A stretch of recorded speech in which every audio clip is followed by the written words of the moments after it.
Okay, mga kapatid, nandito na naman po tayo sa isang reaction video. Tabingin na yung salamin ko. Grabe, alamat na to. Manunod na naman po tayo ng balita. Ito'y galing sa Pinas News Insider. Nasa description yan, isubscribe niyan dahil nagatid po yan ng balita patungkol po sa ating Pilipinas kung mahal. At ito naman ang title, Big Good News ngayong November 14. Manunumpa na si Alan at Marcoleta? Question mark ha, tanong. Patanong kumbaga, Senado, tinapos si Soto Lacson tamba? Ibig sabihin, parang ang dating sa akin ng balitang ito, matatanggal sila? Malabo. Kasi ang administrasyon ngayon mahilig sa bendalo. Hindi. Alamin ho natin ang balita na ito kung ready ka na. Kung gusto nyo naman ng mura na at mabilis na internet, nandito na ang fiber ni Juan. Maaasahan, kaya tawag na. Baka meron na sa inyong lugar ang fiber ni Juan. Alright, maraming salamat. At ito na, i-play na po natin. Ito ang mga balitang trending at pinag-uusapan ngayon sa mundo ng social media na dapat malaman ng taong bayan na pilit iniiba at ayaw di umanong ipalabas ng bayarang media sa publiko. Pero bago natin simulan ang balita ngayon sa mundo ng politika sa Pilipinas, kung ikaw ay bago pa lamang sa aming channel, ay please huwag kalimutang mag-like, subscribe at i-click ang notification bell para palagi kang updated sa lahat pa ng bagong videos na i-upload namin. At eto na nga mga kababayan. Sige. Matapos ang samut-saring pangyayari sa mundo ng politika, mukhang tila may namumuong sanib puwersa mga kababayan sa pagitan di umano ng minority team at majority team sa Senado. At mukhang nangangamoy kudita na naman di umano at nanganganib na mapalitan sa pwesto si Senator Tito Soto. Ako hindi na ako maasang mapalitan kasi nga magaling sila ngayon mga bendalo. No, sometimes we need bend low, mga ganyan. Malabo para sa akin. Ako hindi na ako maasang magbabago itong Pilipinas or diyan sa Senado magpapalit, magganon. Hindi na nagagawa nga nila yung mga imposible, nagagawa nilang posible. Minority na naging dating anong tawag doon? Majority, di ba, yung dating mga lamang sa Duterte, ngayon, yung mga parang oposisyon, iba kasing oposisyon, pink yan, Ibig ko sabihin, yung mga dating kampo ng Pangulong Duterte, o mas malakas ang mga Duterte sa Senado noon, pero ngayon biglang bumaliktad. Naging minority na lang sila. Paano nangyari yon? Kasi may mga bumaliktad sa kabila. Kaya, ewan ko kung bumaliktad o kala bilyar. Ang gulo! Kaya hindi ako maasa na may mababago, magkakaroon ng tuwid na batas sa ngayon sa akin. Pero salamat naman kung may mababago kasi umay na kami. Masyado na kaming umay sa mga nangyayari. Ngayon nga 'di ba, ombudsman, sabi maraming kaso parang malabo. Biglang naging ombudsman. Si PBBM na laging may pinipirmahan tapos sasabihin, wala siyang alam. Yung mga ganong balita. Parang ang hirap. Hindi ako maasa ngayon, pero konti lang. Na baka sana may pagbabagong mangyari. No. Karamihan ngayon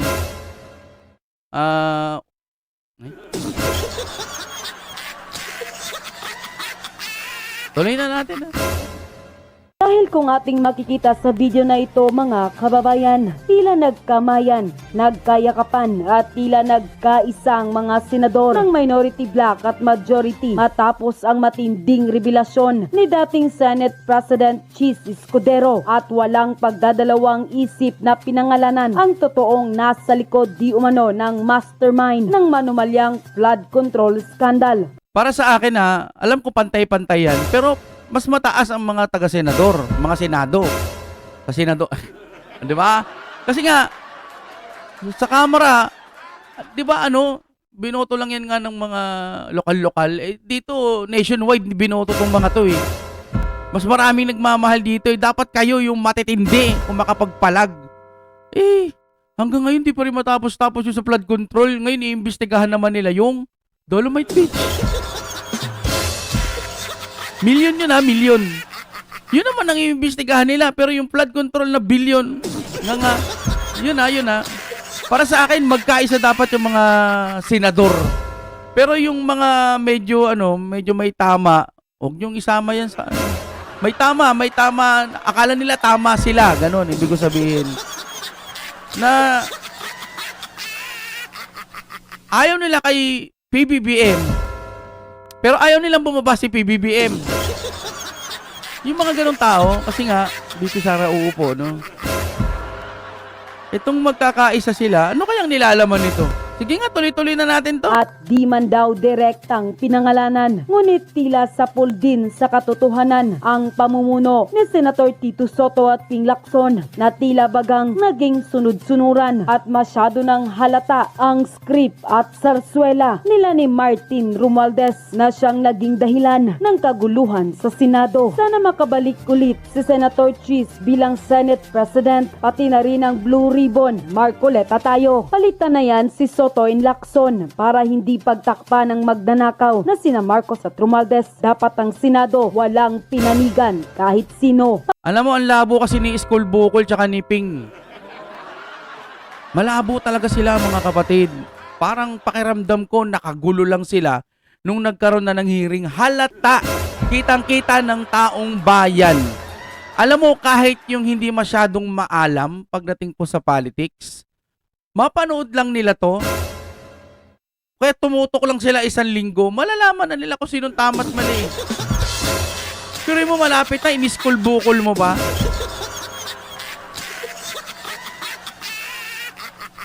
Ako, nag-aalala lang ako sa Tatay Digong natin eh. Nakakainis lang isipin na sa kabilahon lahat ng kabutihan ng mga Duterte, ito ang natatamo. Sa Senado, matatalinong mga tao, pero yung iba, matatalino, pero ginagamit nila sa kasamaan. Nandiyan na sa inyo ang kapangyarihan para puksain yung mga masasama. Ang problema, nasisilaw kayo sa pera. At ang akala nyo yung pera na yan, madadala nyo sa hukay. O akala nila siguro, Lord, sorry po sa mga nagawa kong mga pagkakamali. O sige, pinapatawad na kita. Mapagpatawad naman yung Diyos eh. No? Akala nila ganun lang kadali kung gumawa sila ng mga masasama. Dire mo, gumagawa ka ng pangungurakot tapos magpapapray ka. Pray over ba tawag doon? Magpapaganong ka, magpapahawak ka sa ganyan tapos dadasalang ka. Magnanakaw ka ng pera ng bayan tapos gagamitin mo yung mga naglilingkod sa Diyos para ipagdasal ka. Doon sa camera, no, may nakita ako ginagano, pray over. Kilabutan ka. Kaya ako, mga kapatid, pag napunta man tayo sa langit, kung papalarin, di ba? Magmamakaawa tayo sa Panginoon. Kung papalarin, hihilingin ko, Lord, sana para mas maging masaya, pwede po bang panoorin namin kung paano po lumangoy sa dagat-dagatang apoy yung mga nagnakaw ng pera ng bayan sa Pilipinas? Siguro high-tech naman na doon, gaganon nilang yung screen. O, ito na, para maging mas masaya kayo. O, panoorin nyo na, lumalangoy sila sa dagat-dagatang apoy. Ako'y kakasaya ko yun. Kasi dito, nagpapakasasa sila sa Pilipinas eh. Wow, heavy. Dami pera, Pilipinas. Pinag-iinilaan ba nila tayo? O, tara, magbigay tayo ayuda. Tangay na yan. Tantananan. Ay, tuloy na natin, ano? Palike naman po, mga kapatid. Sige, itutuloy-tuloy na ho natin to. Palitan ulit ang Senate President at si Lacson para hindi pa ikot-ikot ang investigasyon para lalabas ang utak ng magnanakaw. Habang maaga pa, dapat palitan na ang SP at SBC chair upang manumbalik ang tiwala ng mga tao sa Senado. Kung tumatagal ang liderato nila, mas lalong masisira ang imahe ng Senado at delikadong mapakawalan pa ang mga korap sa kaban ng bayan. Baki Bibilisan, mga honorable senators. Palitan na sila Soto at Lacson to save the Senate and the Philippines. Dapat kasi iisa ang direksyon ng Senado. Huwag kayong lilihis Lacson at Soto. Kasi alam nyo naman, unang-una na may mali na sa paggawa pa lang ng budget na nagsimula talaga sa Congress. Kaya dapat magkaisa kayo para lumabas ang katotohanan. Narito ang video kung saan binigyang reaksyon naman ng magaling na solid DDS supporter na si Reaction TV Piat ang tila ugong-ugong na may malaking kudita na namang magaganap di umano at mapapalitan na raw ang Senate President sa pwesto. Narito't panuuri ng full video. Sandali lang ha, sandali lang. Narinig na po natin, di ba? Narinig na natin. Tingnan po natin kung anong gagawin ng mga kasama ni Senator Francis Chis Escudero. Suspension, Mr. President. Session is suspended for 1 minute. Okay, kakamayan siya, kakamayan. Kinamayan siya ni Marcoleta. Niyakap siya ni Bato de la Rosa. Kinayamayan siya ni Bam Aquino. Lumapit po yung si Senador anong pangalan yan? Yung may anak na kongresista yan, si Senador yan, nakalimutan ko pangalan eh.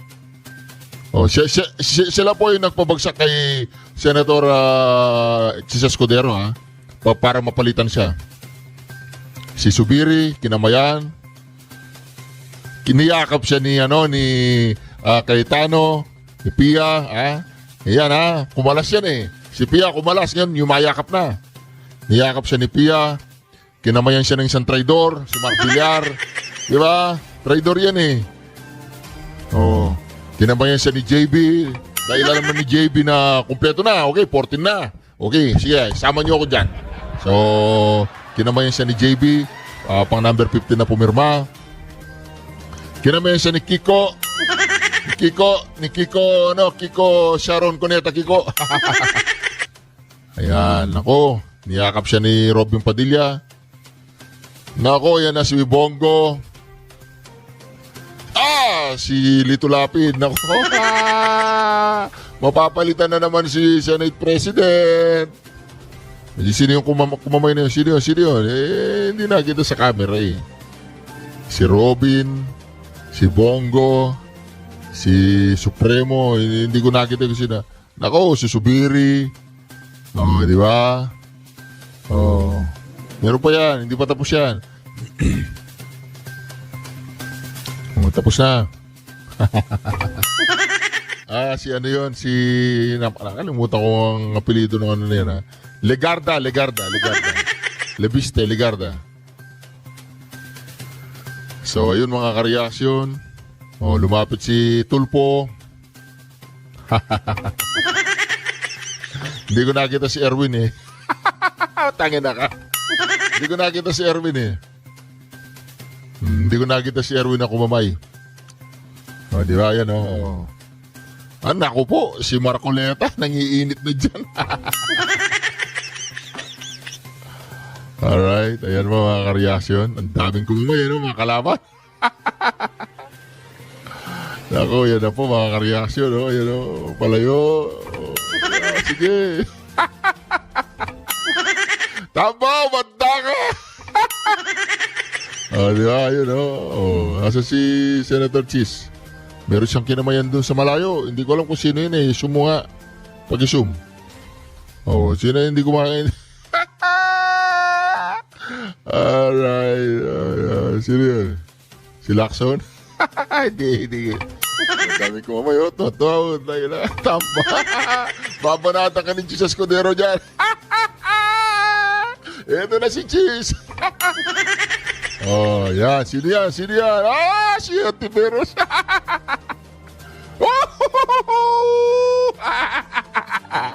Si Antiveros kumamay. Pagkatapos ng nilati ko si Tamba, kumamay si Antiveros. Ano nangyari, Antiveros? Nararamdaman niyo na ba ang pagbagsak ni Tamba Luslos at ni Bongbong Marcos? Balita ko, wala nang laman yung kongreso eh. Wala nang laman yung kongreso. Nagtatago na lahat. Ayun, si Subiri. Di ba? Nako. Ready to resume, Mr. President. Session is resumed. Mr. President, the I move that the speech of the gentleman from Sorsogon Mga kareasyon, yung mga tao bumanat na bumanat kay Jesus Escudero at nagpatanggal sa kanya bilang sa Senate President, kumamay po lahat, pati itong si Risa Ontivirus. Di ba? Wala na, tinalikuran na si Tamba. Tambi, nahuli, itatakas ang pera ng taong bayan. Kaya mag-iingat tayo pag nakatakas yan. Hindi na babalik ng Pilipinas. Sino source natin? Mamaya, pag-usapan natin. Tatakas at di na yan. Hindi niya na ibabalik. Kasama na. Ito si Bongbong Marcos. Naku, mukhang papuntang Paway na. Ay, Paway. Hawaii. Pangatlo, Salen ni Sharon. Hinamon, ilabas din. Yun. Damay-damay na to. Bongbong, inisnab ni Trump. Patay. Puro kakahiyan, Bongbong Marcos, ang pinapasok mo sa Pilipinas. So, ayan. At marami pang iba tayong pag-uusapan na yan lang po yung mga ulo ng balita. Bago po tayo magsimula, ako po yung nagpapaalala. Sana po i-like at mag-subscribe po kayo dito sa channel ko, Coach Oli News PH. Hindi na po natin pagtatagalin. Diretso na po tayo agad-agad sa balita. Dahil kay Coach Oli, bida ang balita. Si former ombudsman, hinahamon din maglabas ng salin. Pero ito naman ang kanyang explanation. Kasi, sir, ito, idagdag ko lang, kay Senator Kiko Pangilinan. Ito si Kiko, umiepal. Ano ang sabi ni Kiko? Tandaan nyo, Kiko Pangilinan. On the screen. Ang sabi niya po, unahin na niya to Ombudsman Remulla. Unahin niya ilabas yung salin ni dating Ombudsman Martires mula nang umupo ito bilang Supreme Court Justice hanggang sa pagbaba nito sa pwesto bilang Ombudsman itong 2025. Baka sakaling magkaalaman na bakit tutol ito sa paglabas ng salin. Hindi ako tutol sa paglabas ng SALN. Kasi hindi lang Ito, bago natin ituloy yung video nito ni ng former ombudsman. Kiko, ba't ang layo mo sa putukan? Di ba? Isa pa to si Kiko eh. Isang kasangkapan na tuta na ginagamit nung magpinsan. Parehas o isa doon sa magpinsan ginagamit. Bakit? Ang layo eh. Bakit kailangan mo yung salin ni Martires? Hindi ko maintindihan. Ang usapin dito, yung may ghost projects. Ba't hindi mo tumbukin yung mastermind?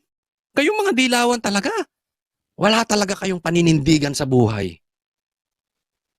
Ang lalayo nila. Tinuturo na yung magpinsan. Papunta na ang investigasyon sa mastermind. Ang gusto naman niya salin. Hahalungkatin pa yung ari-arian, yung salin ni Martires, simula nung justice pa siya. Pambihir. Ang tindi, no?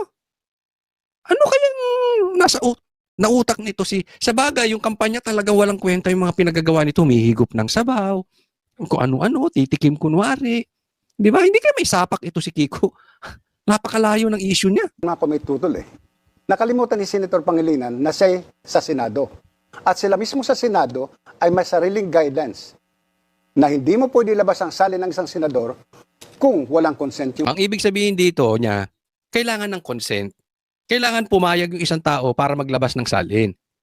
Si Kiko ba naglabas na ng salin? Alam ko naglabas siya pero masyadong maliit. Di ba? Pinaglalabas niya ng salin ito. So, itong masasabi niya. senador. Diba? Kailangan may consent bawat isa eh. This is the requirement actually of the Data Privacy Act. That's why I was surprised when he said that. Kasi karapatan niya hindi maglabas.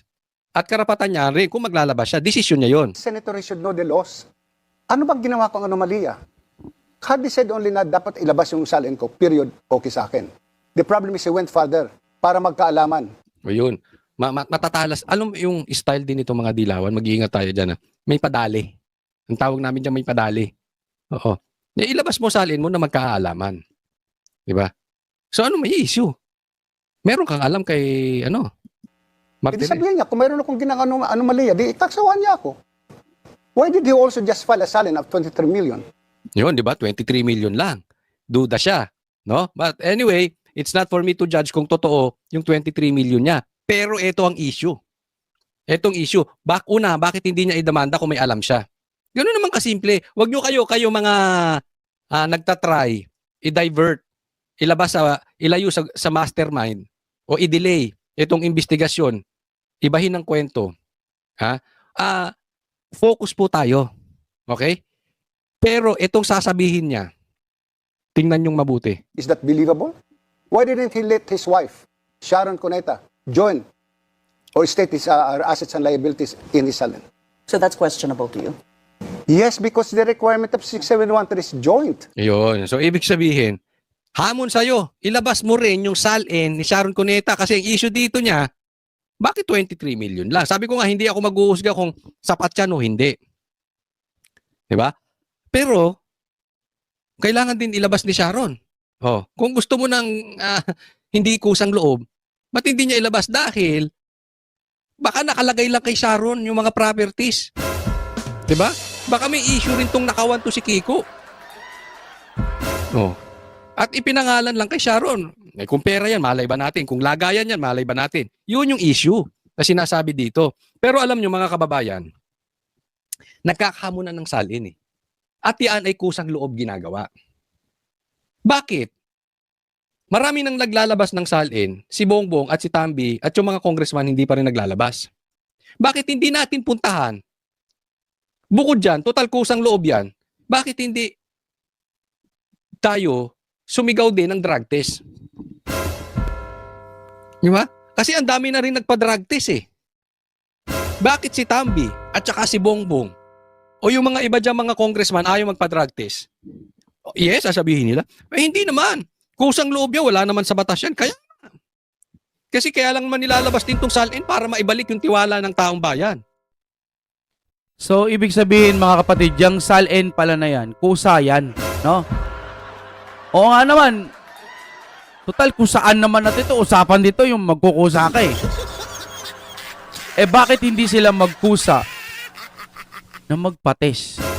Sabi naman ng kaisa-isang nag-comment sa akin, ilang beses na daw nagpa-test itong si BBM. Hair follicle test po ang gustong malaman ng taong bayan. Hindi yung test-testan lang. Hair follicle test na sinasabi niyang no. Hindi magawa, di ba? Bakit yung salin, bakit hindi yung mga tinuturo yung requestan ng salin? Bakit kung sino-sino yung mga pinag-uuna?